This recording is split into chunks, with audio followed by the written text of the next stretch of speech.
उत्तर प्रदेश के मुख्यमंत्री योगी आदित्यनाथ को आप सुन रहे थे, जो कि सिंगापुर में व्यापारियों के साथ बातचीत के बाद वहां पर संबोधित कर रहे थे। आगे बढ़ते हैं। इस वक्त की बड़ी खबर आ रही है, ब्रेकिंग न्यूज।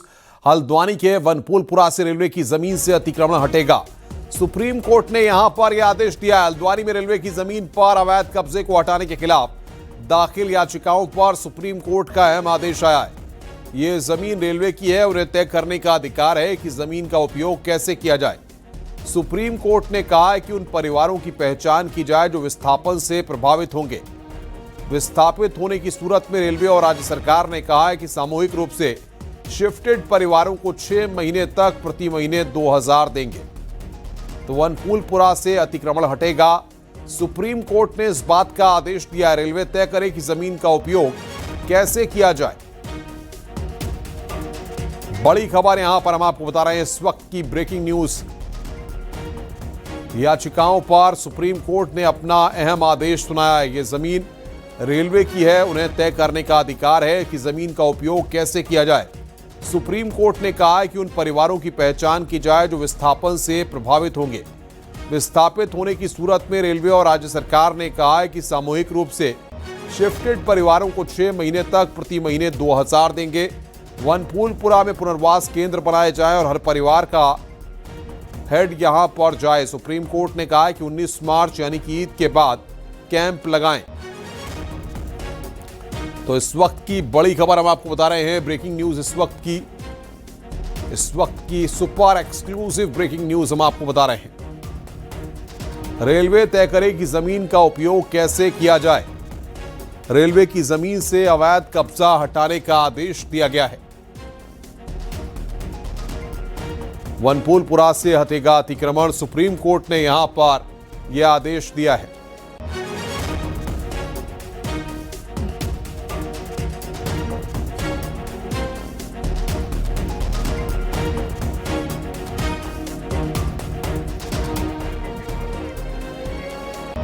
और दिल्ली से हमारे सहयोगी संदीप पांडे हमारे साथ बातचीत करने के लिए जुड़ रहे हैं। संदीप, क्या जानकारी आपको मिल पा रही है?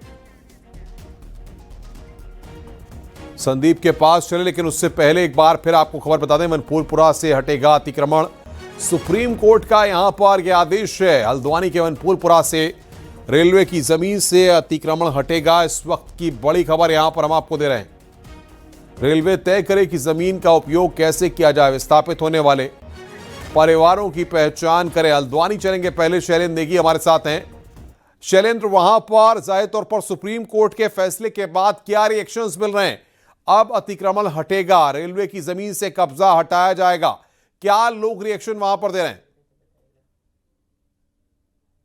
देखिए, क्योंकि ये इस समय रमजानों का मौसम है और इस समय जो ज्यादातर हैं रोजेदार हैं और इस समय मैं वनपुलपुरा इलाके में ही मौजूद हूं और जिस तरीके का फैसला है उससे लगभग ये तो तय हो गया है कि सुप्रीम कोर्ट ने ये तय कर दिया है कि इस अतिक्रमण को हटाया जाएगा। तो ऐसे में अब जो 19 मार्च की तारीख है, 19 मार्च को ईद है और ईद के बाद जो है सर्वे का काम शुरू होगा और जिला जो विधिक सेवा प्राधिकरण है उसकी देखरेख में पूरा का पूरा सर्वे का काम होगा। जो तकरीबन 4500 घर इस पूरे वनपुलपुरा इलाके के जो 29 हेक्टेयर जमीन है, उस 29 हेक्टेयर जमीन के में जो घर बसे हुए हैं 4500 के आसपास, उन घरों में जो रहने वाले लोग हैं, क्या उनकी एलिजिबिलिटी प्रधानमंत्री आवास योजना के तहत घर देने के लिए बनती है या नहीं बनती है। इस पर जो है जिला विकास प्राधिकरण इनके आवेदन लेगा और उसी आवेदन के आधार पर तय होगा कि इनकी एलिजिबिलिटी बनती है या नहीं बनती है। और फिर यही आवेदन जो है, जो आवेदन आएंगे जिला विधिक प्राधिकरण के जरिए। बिल्कुल मैं आऊंगा शैलेंद्र आपके पास। संदीप पांडे दिल्ली में हमारे साथ हैं।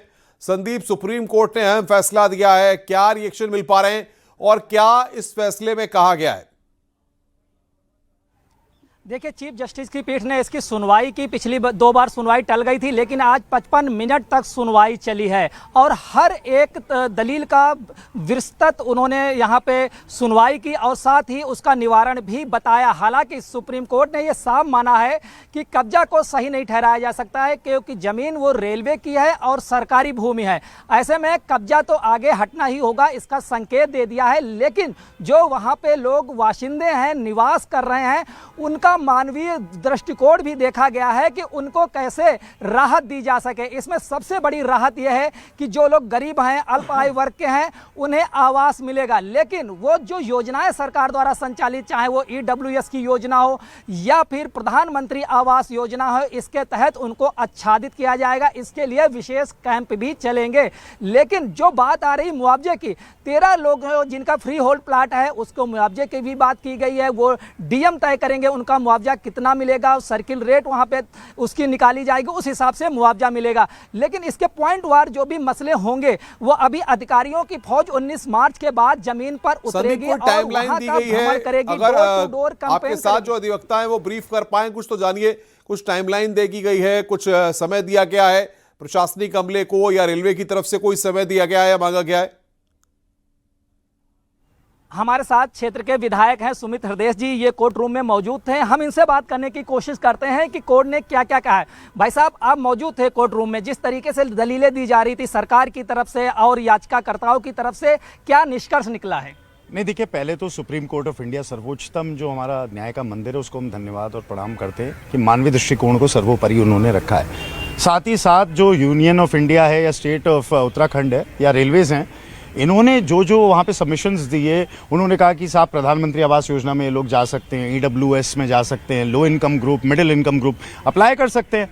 तो उन्होंने कहा ठीक है, आप सर्वे करा लीजिए। 5300 जो मकान हैं, इसके जो हेड ऑफ फैमिली हैं, ये लोग DM और SDM कैंप करेंगे 19 मार्च के बाद। वहाँ पे अप्लाई करें कौन सी योजनाओं के लिए क्वालिफाई कर सकते हैं। इससे राज्य सरकार और केंद्र सरकार का भी पर्दाफाश होगा। लेकिन आप लोग सभी जितने भी परिवार हैं, सभी के पुनर्वास की मांग कर रहे थे, मुआवजा या पुनर्वास। तो लगता है कि जो ये योजनाएं हैं, इनका एक मानक है कि कौन कौन इस कैटेगरी में आएगा। क्या लगता है सभी इसको क्वालिफाई कर पाएंगे? मैं इसी बात पे आ रहा था। दूध का दूध, पानी का पानी, कितना गरीबों के बारे में केंद्र की सरकार और राज्य की सरकार सोचती है।